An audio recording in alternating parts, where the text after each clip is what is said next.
রাজধানীর মিরপুর ১০ ইসিবি চত্বর ও ধানমন্ডির স্টার কাবাবের সামনে থেকে ২৯ জুলাই সোমবার বেশ কয়েকজন বিক্ষোভকারীকে আটক করেছে পুলিশ।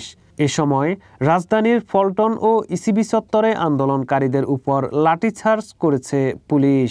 দুপুর 12:30টার দিকে এই ঘটনা ঘটে। সেখানে দায়িত্বরত পুলিশের এক কর্মকর্তা গণমাধ্যমকে জানান, বিক্ষোভকারীরা গলির ভেতর থেকে ইটপাটকেল ছুটতে থাকে।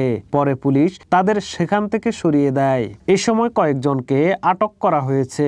ঢাকার গোয়েন্দা পুলিশের হেফাজতে থাকা অবস্থায় রোববার রাতে কর্মসূচি প্রত্যাহার করার একটি ভিডিও বার্তা দিয়েছেন কোটা সংস্কার আন্দোলনের অন্যতম সমন্বয়ক নাহিদ ইসলাম।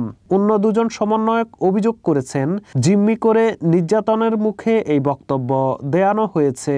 পরে বৈষম্য বিরোধী ছাত্র আন্দোলনের সমন্বয়ক আব্দুল কাদেরের গণমাধ্যমে পাঠানো বার্তায় সারা দেশে আজ ছাত্র জনতার বিক্ষোভ কর্মসূচি ও প্রতিবাদ সমাবেশের ঘোষণা করা হয়। পরে বৈষম্য বিরোধী ছাত্র আন্দোলনের সমন্বয়ক আব্দুল কাদেরের গণমাধ্যমে পাঠানো বার্তায় সারা দেশে আজ ছাত্র জনতার বিক্ষোভ কর্মসূচি ও প্রতিবাদ সমাবেশ ঘোষণা করা হয়।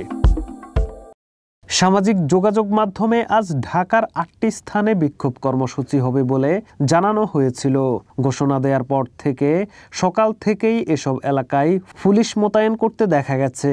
পাশাপাশি র্যাবের হেলিকপ্টারের টহলও দেখা গেছে লক্ষণীয়ভাবে।